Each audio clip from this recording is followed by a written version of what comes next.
नमस्कार मित्रांनो, मी ठाकरे सर आणि माझ्या चॅनलवर आपणा सर्वांचं मी हार्दिक स्वागत करतो। तर मित्रांनो, आज आपण वर्ग 9 मधील 2.2 Helen Keller and and Sullivan ह्या पाठाच्या वर्कशॉपला आपण सुरुवात करणार आहोत। तत्पूर्वी मी आपणा सर्वांना विनंती करतो की अजूनही आपण माझ्या चॅनलला सबस्क्राइब केलं नसेल तर कृपया सबस्क्राइब करा। चला तर मित्रांनो, आपण सुरुवात करूया। तर पहिलं वर्कशॉप आहे से वेदर द फॉलोइंग सेंटेन्सेस, म्हणजे खालील वाक्य सत्य आहेत की असत्य आहेत, खरे आहेत की खोटे आहेत हे आपल्याला सांगायचे आहेत। तर चला बघूया पहिलं sentence. The most important day in Helen Keller's life was when her teacher came to her. The most important day म्हणजे सगळ्यात महत्त्वाचा दिवस इन हेलन केलर्स लाईफ म्हणजे कोणाच्या, तर हेलन केलरच्या जीवनातला। वॉज होता, when her teacher came to her की जेव्हा तिची टीचर तिच्याकडे आली। तर अगदी बरोबर आहे, इट्स अ ट्रू, म्हणून आपण या ठिकाणी काय लिहिणार, true.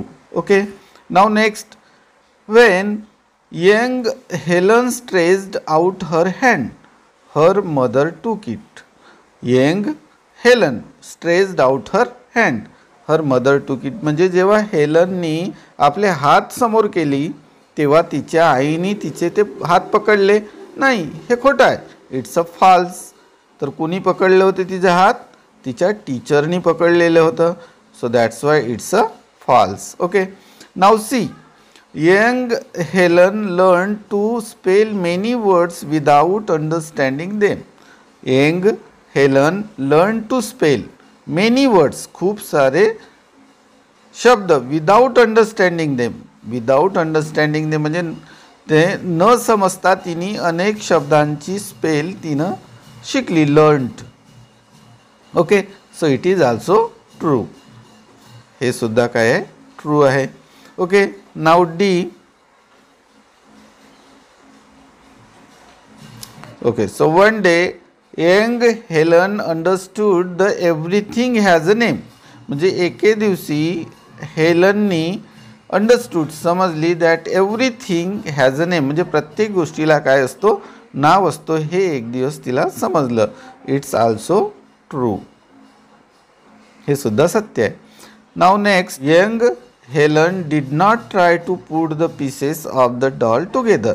So young Helen did not try to put the pieces of the doll together म्हणजे तिनं प्रयत्नच केलं नाही, put the pieces of the doll together म्हणजे त्या डॉलचे जे पीसेस होते, तुकडे होते, ते एकत्रित करण्याचा तिनं प्रयत्नच केलं नाही असं म्हणते नाही, पण तिनं प्रयत्न केलं होतं। तिनं काय केलं होतं, प्रयत्न केलं होतं, परंतु ती सक्सेस झाली नाही, म्हणजेच हे काय आहे, false.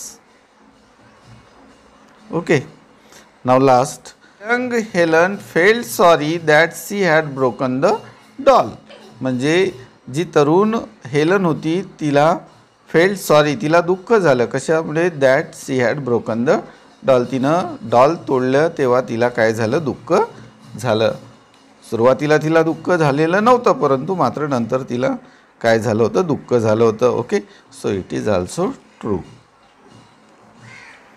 Okay, now next. Listen carefully and classify the following into one and many. Okay, listen carefully, carefully ऐका आणि क्लासिफाय करा। क्लासिफाय म्हणजे यांचं वर्गीकरण करा, कशामध्ये, the following into one and many म्हणजे एक आणि अनेक, म्हणजेच सिंग्युलर नंबर कोणते आणि प्लुरल नंबर कोणते त्यांचं काय आपल्याला क्लासिफिकेशन करायचं आहे, कशामध्ये, तर वन अँड मेनीमध्ये। म्हणजे आता बघा याच्यामध्ये, ओके, सो डे, डे हा एक वचनी आहे म्हणून आपण वनमध्ये लिहू।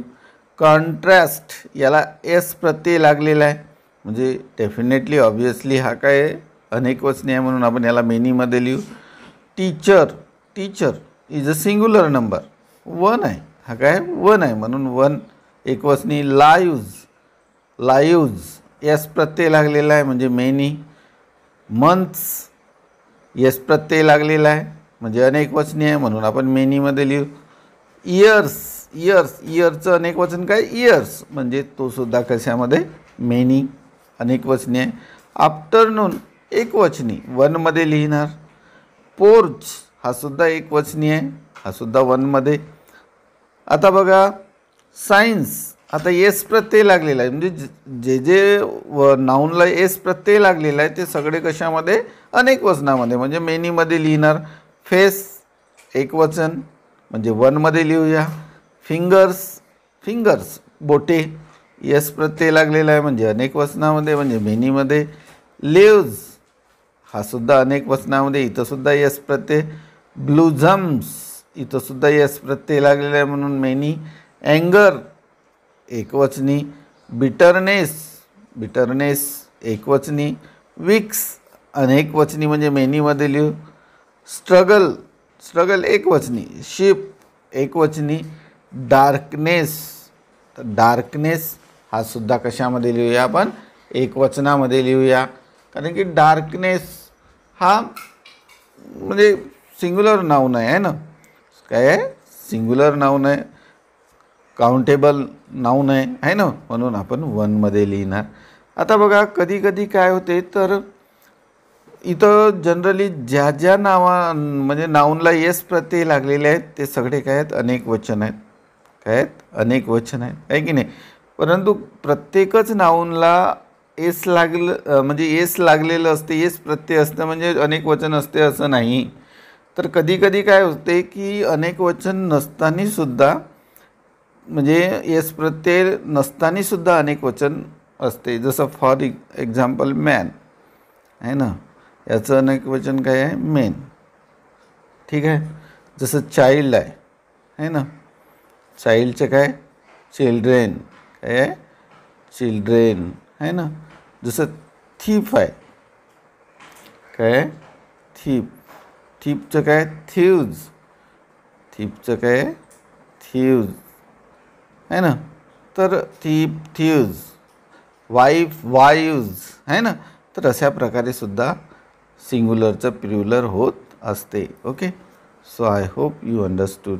नाव नेक्स्ट ते की this narrative is written in the first person. This narrative म्हणजे हे जे विधान आहेत, हे विधान कशामध्ये लिहिलेले आहेत, in the first person using I. I हा फर्स्ट पर्सन प्रोनाउन आहे, आपल्या सगळ्यांना माहीत आहे. तर हे फर्स्ट पर्सनमध्ये लिहिलेले आहेत.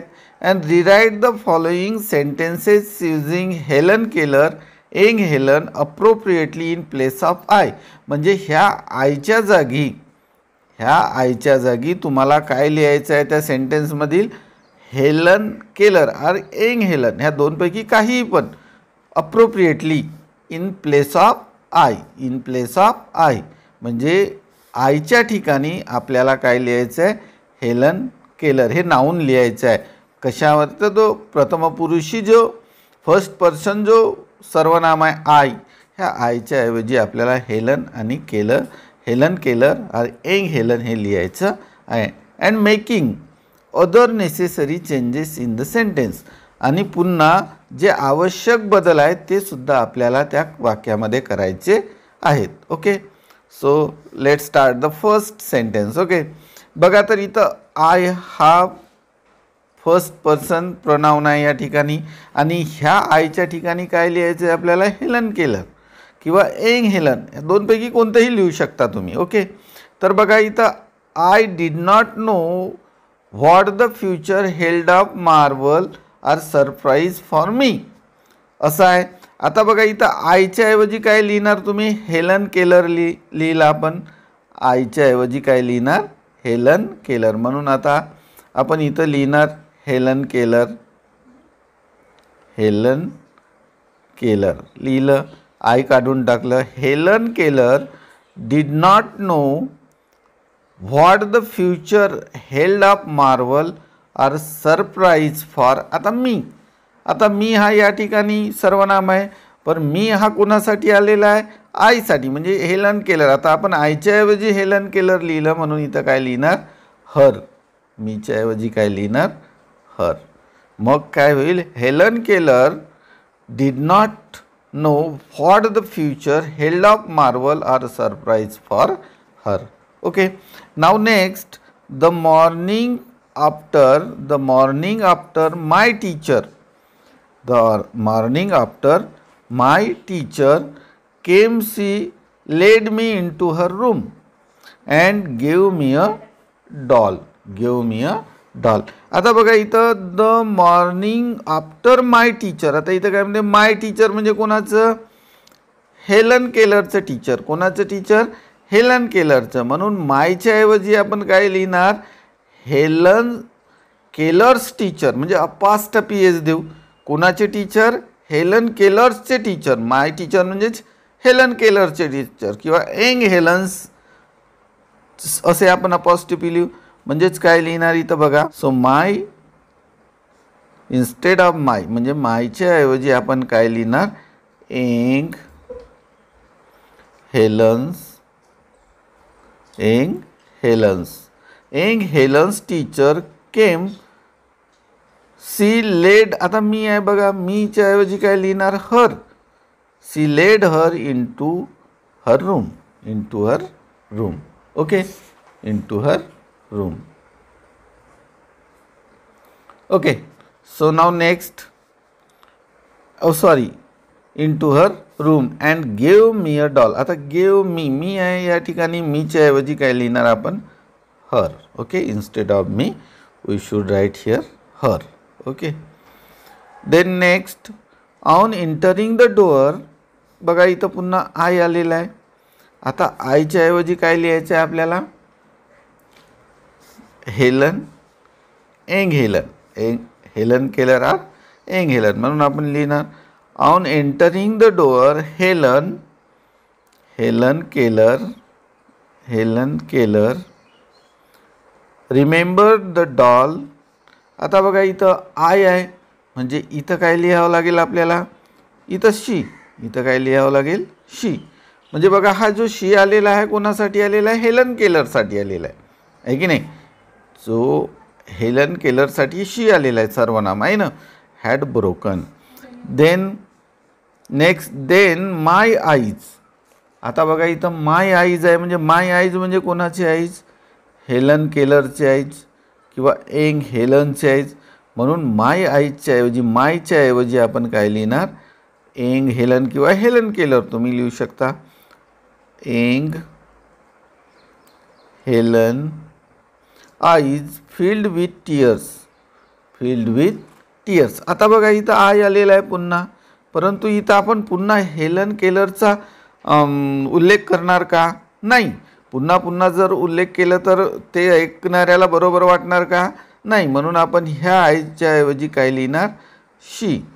शी रिअलाइज्ड व्हॉट. पुन्हा आय आलेला आहे म्हणून पुन्हा इथं काय लिहावं लागेल आपल्याला? शी. पुन्हा आयच्या ऐवजी काय लिहावं लागेल? She. She had done and for the first time. आता पुन्हा आय आलेला आहे म्हणून पुन्हा आयच्या ऐवजी काय लिहिणार आपण? शी फेल्ट रिपेंटन्स अँड सारो. ओके. तर बघा मित्रांनो, जसं सुरुवातीला जर आपण एखाद्या व्यक्तीचं नाव लिहिलं तर नंतर जर त्याचा उल्लेख होत असेल तर त्याच्यासाठी आपण त्याचं सर्वनाम वापरतो. आता आपण इथं शी हा सर्वनाम वापरलं कारण काय? तर एंग हेलन ही काय आहे? स्त्रीलिंगी आहे आणि स्त्रीलिंगीसाठी आपण कोणता? पर्सन प्रोनाउन आहे ना. ही, सी, इट. आता आपण जर पुलिंगी असतं तर ही वापरलं असतं आणि स्त्रीलिंगी असल्यामुळे इथं काय वापरत आहोत आपण? शी. ओके. तर ही, शी, इट हे थर्ड पर्सन प्रोनाउन आपण या ठिकाणी यूज केलेला आहे. म्हणजे माय आईज म्हणजेच कोणाची आईज? एंग हेलनचे eyes filled with tears for her. For she realize. She म्हणजे कोण? Young Helen. Realize what she had done म्हणजे शी म्हणजे आय म्हणजे कोणासाठी तो रेफर केलेला आहे? एंग हेलनसाठी. आणि आपण जेव्हा आपल्या शब्दामध्ये लिहित आहोत तेव्हा आपण तिथं काय लिहित आहोत? She had done and for the first time she felt repentance and sorrow. Okay, so I hope you understood and you can change the pronoun to given sentences like that. Okay, so now next,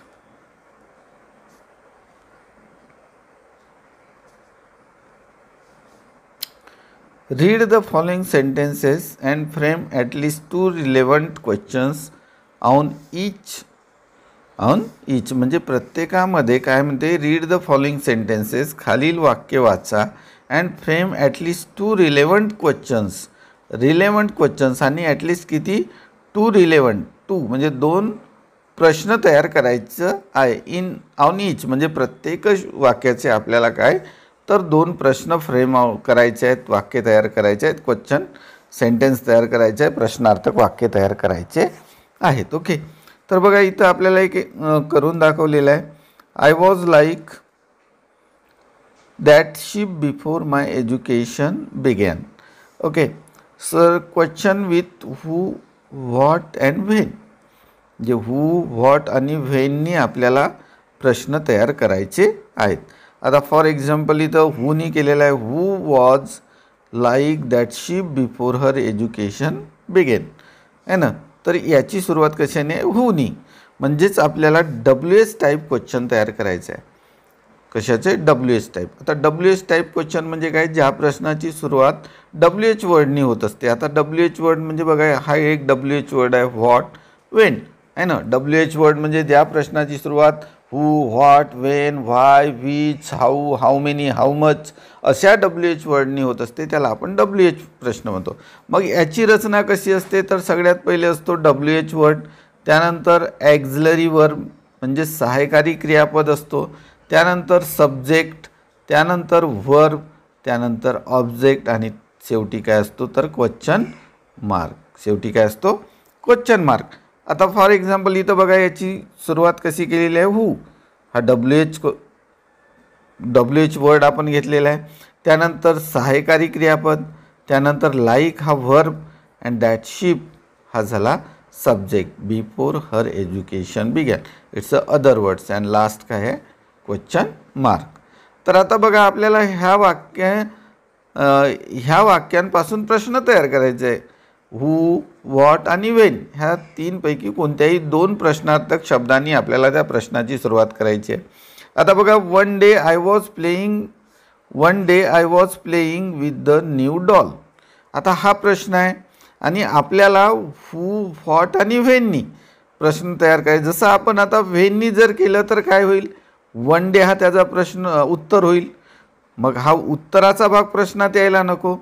समजा हूनी जर प्रश्न बनवलं तर I हा त्याचं उत्तर होईल आणि व्हॉटनी जर प्रश्न बनवलं तर विथ द न्यू डॉल हा त्याचा उत्तर होईल. समजा जर आपण व्हॉटनी बनवलं तर सगळ्यात पहिले व्हॉट लिहूया. काय लिहिणार व्हॉट, त्यानंतर सहायकारी क्रियापद ॲक्झिलरी वर्ब. आता इथे ॲक्झिलरी वर्ब कोणता वॉज आहे. कोणता आहे वॉज म्हणजे व्हॉट वॉज काय लिहिणार आपण व्हॉट वॉज. त्यानंतर काय लिहायचं आहे सब्जेक्ट. आता इथं सब्जेक्ट कोणता आहे आय म्हणजे what was I playing. What was I playing one day आणि शेवटी काय क्वेश्चन मार्क. आता बघा what was I playing one day the new doll with the new doll म्हणजे एके दिवशी मी कोणासोबत खेळत होतो तर विथ द न्यू डॉल हा काय होईल त्याचा ॲन्सर होईल. आता व्हॉटनी झाला. समजा जर आपण व्हेननी केलं कशाने केलं व्हेन तेव्हा उत्तर काय होईल तर वन डे म्हणजे एके दिवशी. व्हेन म्हणजे केव्हा तर वन डे. तर मग काय लिहिणार आपण व्हेन, त्यानंतर काय ॲक्झिलरी वर्ब कोणता आहे वॉज. व्हेन वॉज, त्यानंतर काय subject when was I playing with the new doll. I playing with new doll. Okay and last question mark. म्हणजे अशा प्रकारचे आपण 2 प्रश्न तयार केलं. When was I playing with new doll one day है ना. त्याचं उत्तर काय होईल तर वन डे एके दिवशी मी नवीन बाहुलीसोबत खेळत होती असं त्याचा अर्थ होईल. Okay so like that you have to make the questions. Okay now next learn a many new words that day. आता बघा हे विधान आहे आणि आपल्याला ह्या विधानापासून प्रश्न तयार करायचा आहे. तो हू व्हॉट अँड व्हेन. आता बघा आपण हूनी जर प्रश्नाची सुरुवात केलं तर उत्तर काय होईल आय. कोण म्हणजे मी. व्हॉट म्हणजे काय अ great many new words and when, तर त्याचं उत्तर होईल दॅट डे, कधी. म्हणजे व्हेन म्हणजे कधी, तर दॅट डे. काय, अ ग्रेट मेनी न्यू वर्ड्स, आणि हू तर आय. हू म्हणजे कोण, म्हणजे आय. काय तर many new words and when म्हणजे कधी, तर दॅट डे. तर बघा, आपण हूनी जर प्रश्नाची सुरुवात केली, आता ॲक्च्युली प्रश्नाची रचना कशी असते, तर WH वर्ड आधी लिहितो आपण, त्यानंतर ॲक्झिलरी वर्ब लिहितो, त्यानंतर सब्जेक्ट लिहितो, त्यानंतर व्हर्ब लिहितो, त्यानंतर ऑब्जेक्ट लिहितो आणि त्यानंतर क्वेश्चन मार्क. अशा प्रकारे त्याची आपण रचना करत असतो. परंतु आता जर हूनी जर आपण प्रश्नाची सुरुवात केलं, तर आधी जर आपण हू लिहिलं तर आपल्याला या ठिकाणी करता लिहिणार नाही, कारण की करता म्हणजे जो आहे हा त्याचं उत्तर असेल. म्हणून आपण त्याची सुरुवात कशी करणार, who learned a great many new words, okay, that day. हा झाला पहिला प्रश्न की ज्याची सुरुवात कशाने, हूनी केलं. आपण समजा व्हाटनी जर करू, तर मग व्हाटनी जर करत असू तेव्हा काय होईल त्याची रचना, तर सगळ्यात पहिले आपण व्हाट लिहिणार, त्यानंतर ॲक्झिलरी वर्ब. आता मित्रांनो ॲक्झिलरी वर्ब आहे का इथं, नाही, परंतु लर्न्ड काय आहे इथं, लर्न्ड. आता हा जो लर्न्ड आहे, तर हा जो लर्न्ड आहे हा लर्न्ड पास्ट टेन्समध्ये आहे. कोणत्या टेन्समध्ये आहे, पास्ट टेन्समध्ये. मग पास्ट टेन्समध्ये असेल तर सहाय्यकारी क्रियापद आपण काय लिहितो, डिड. म्हणून इथं काय लिहिणार, व्हॉट डिड. इथं काय लिहिणार, what did.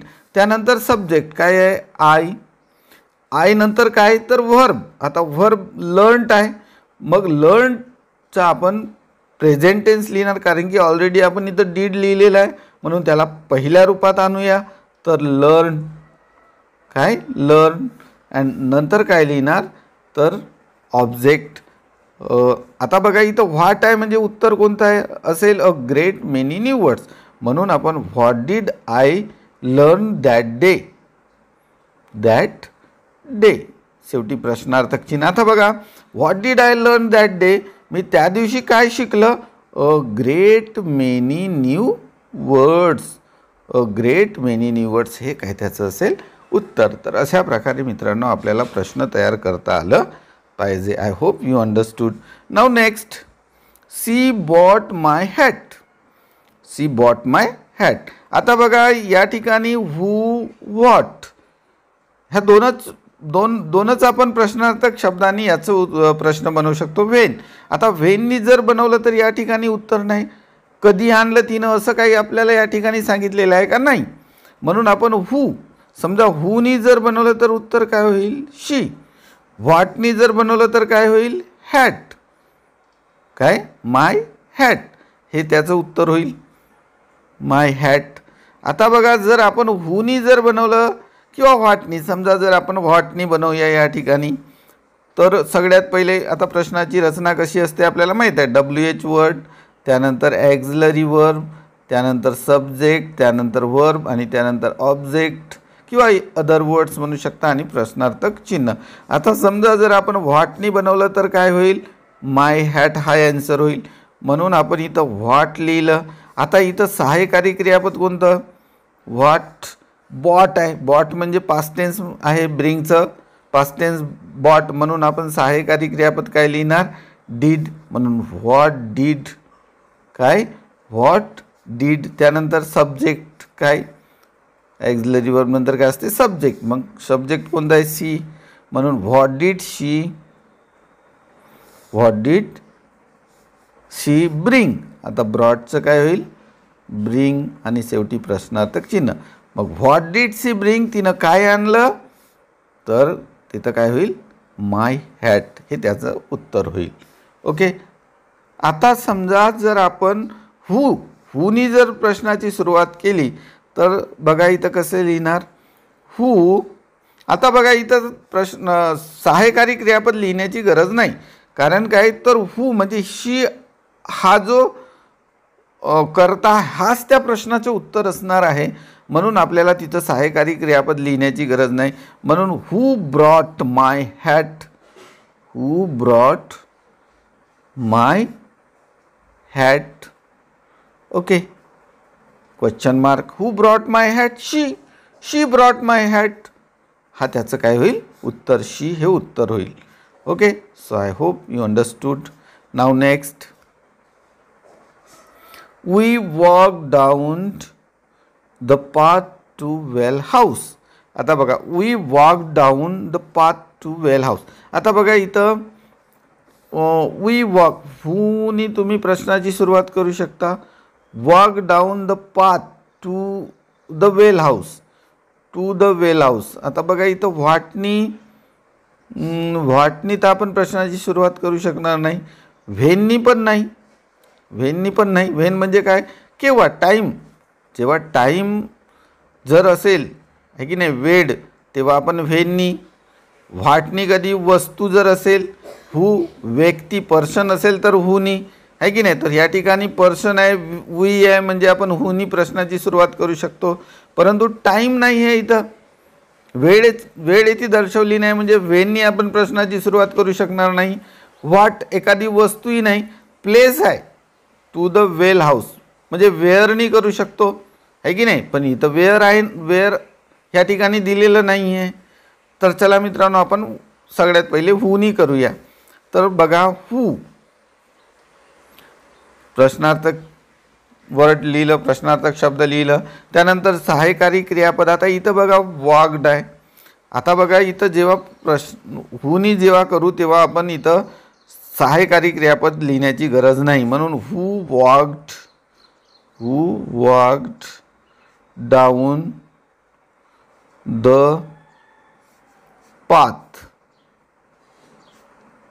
path to the well house, है ना. वेल हाऊस आणि शेवटी काय? Question mark. तर अशा प्रकारे त्याचा पहिला प्रश्न होईल. आता दुसरा प्रश्न जर बनवायचं म्हटलं तर आपण what we walk down the path to the well house किंवा व्हेननी जरी करतो म्हटलं तर यामध्ये उत्तर नाही. म्हणून आपण व्हेननी सुद्धा या प्रश्नाची सुरुवात करू शकणार नाही. वेअरनी करू शकता. For example wear.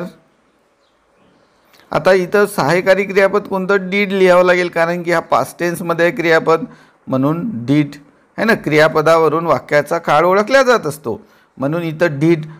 Wear did we काय होईल? Where did we that living words awaken my soul.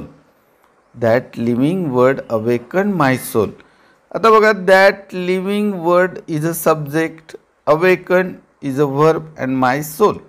आता बघा, आता इथं व्हॉटनी जर प्रश्नाची सुरुवात करू तर उत्तर काय होईल? माय सोल, है ना. हूनी जर प्रश्नाची सुरुवात करू तर दॅट लिव्हिंग वर्ड्स. आता दॅट लिव्हिंग वर्ड्स हा काय? व्हिच असायला पाहिजे या ठिकाणी, आहे की नाही.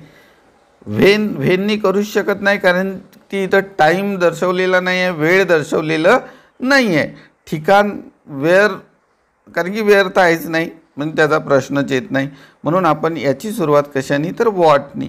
म्हणून आपण वॉट. त्यानंतर सहाय्यकारी क्रियापद. आता सहाय्यकारी क्रियापद कशावरून? तर दिलेल्या वाक्यातील काळावरून. तर दिलेल्या वाक्याचा काळ कशावरून ओळखतो? तर क्रियापदावरून. क्रियापद हा कशामध्ये आहे? तर पास्ट टेन्समध्ये आहे. म्हणून आपण व्हॉट डीड. मग त्यानंतर सब्जेक्ट कोणता आहे? That living words. म्हणून what did that living word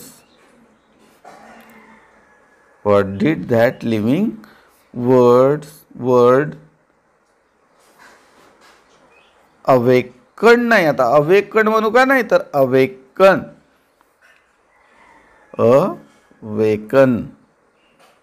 okay. And last question mark.